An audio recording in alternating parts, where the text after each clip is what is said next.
గద్వాల జిల్లా licensed surveyor Tejeshwar హత్యలో సంచలన విషయాలు వెలుగులోకి వస్తున్నాయి. తేజేశ్వర్ అత్త సుజాతతో మైక్రో ఫైనాన్స్ మేనేజర్ తిరుమలరావు వివాహేతర సంబంధం పెట్టుకున్నట్లు తెలుస్తోంది. తిరుమలరావుతో 2200 సార్లు మృతుడు భార్య ఐశ్వర్య మాట్లాడినట్లు బంధువులు ఆరోపిస్తున్నారు. డ్రైవర్ నగేష్తో సుపారీ మాట్లాడిన తిరుమలరావు తేజేశ్వర్ను హత్య చేయించినట్లు బంధువులు ఆరోపిస్తున్నారు. హత్యలో సుమారు 6 నిందితులు పాల్గొన్నట్లు కూడా పోలీసులు అనుమానం వ్యక్తం చేశారు.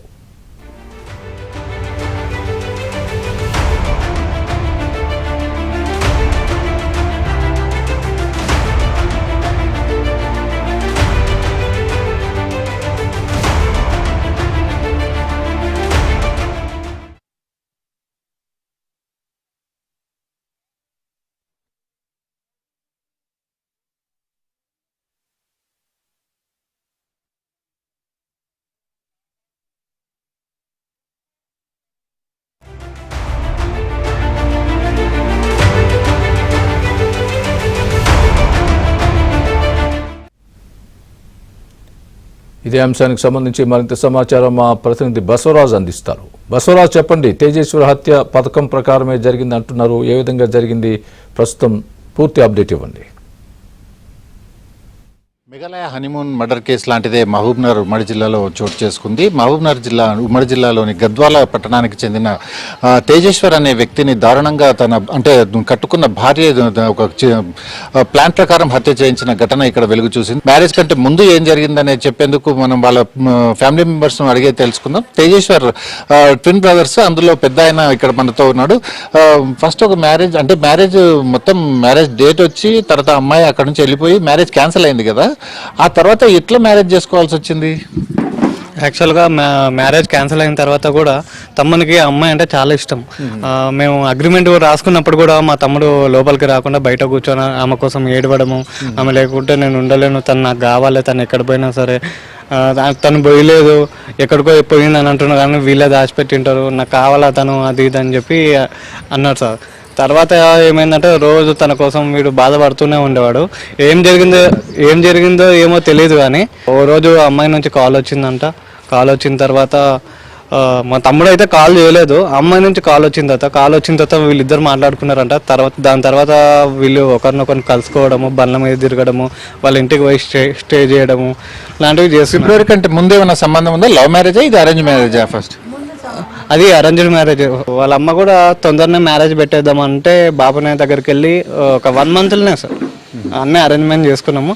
ఎంగేజ్మెంట్ అయిపోయింది December 28కి. తర్వాత మ్యారేజ్ వచ్చేసి February 13కి పెట్టుకున్నాం సార్.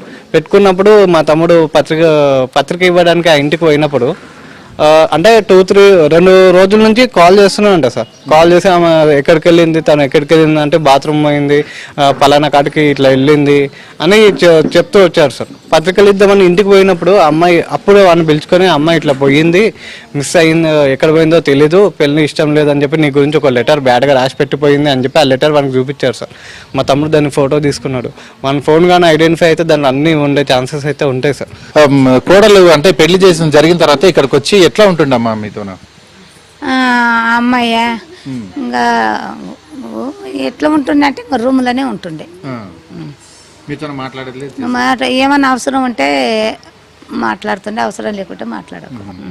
అంటే పెళ్లి జరిగినా కూడా మీతో పెద్ద సంబంధాలు పెట్టుకోలేదు. అసలు ఇంట్లో లేదు సార్. మ్యారేజ్ ఉంటుండే అమ్మాయి అయితే తర్వాత ఒక 10 days రూమ్లోనే ఉంటుండే. కానీ తర్వాత రోజు రాత్రి నేను ఆమెను ఏమనుకుంటే పలకరింగా ఆమె మాట్లాడితేనే నేను మాట్లాడుతుంటే, ఇంకా ఆమె రూమ్ లో ఉన్నప్పుడు నాకేం అవసరం ఉంటది మాట్లాడడానికి? ఆమె గురించి తెలిసిన తర్వాత ఎట్లా పెళ్లి చేశారు మీరు? నేను పెళ్లి చేయలేదు. ఆ అమ్మాయి టార్చర్ కి వాడు ఒప్పుకున్నాడు. టార్చర్ పెట్టింది, ఆ అమ్మాయి క్యాన్సల్ అయ్యింది. పెళ్లి పెట్టుకున్నాక పత్రికలు కొట్టినాక క్యాన్సల్ అయినాక మళ్ళా క్యాన్సల్ అయిన 3 రోజులకే మళ్ళీ ఫోన్ చేయించింది. వాళ్ళ అమ్మ పిల్లగానికి, చేసుకుంటే నువ్వు చేసుకోవాలి, లేకుంటే లేదు, ఖచ్చితంగా నువ్వు చేసుకోవాలి అని టార్చర్ పెట్టాలి వాళ్ళమ్మ చెప్తే ఆ పిల్ల టార్చర్ రోజు 24 గంటలు నెత్తి దీన్ని పాడు చేసిండ్రు పిల్ల. ఇప్పుడు పోలీసు వాళ్ళు ఎప్పుడు తీసుకుపోయినారు? అదే ఆమెను కొడుకు పోయినాక అప్పుడు అనేదంట, నాకు ఇష్టం లేని పెళ్లి మా అమ్మనే చేసింది, రావే నువ్వు, నాకు ఇష్టం లేకుండా పెళ్లి చేసినావు, నీవే కారణం, వచ్చి ఏం చేస్తావో చేతురా అని అప్పుడు తల్లిని పిలిపిస్తే ఆ రోజు వచ్చింది తల్లి వచ్చి నన్ను ఆ పిల్లని పోలీస్ స్టేషన్కి తీసుకుపోయిండ్రు పోలీసు వాళ్ళు పోలీస్ స్టేషన్కి పోతే నన్ను రాత్రికి ఇడిచిపెట్టిండ్రు ఇద్దరిని ఒకతోనే కూర్చోబెట్టిండ్రు ఆ పాపను నన్ను రాత్రికి ఇడిచిపెట్టి వాళ్ళ అమ్మని దొరకపోయిండ్రు ఆ పాపకు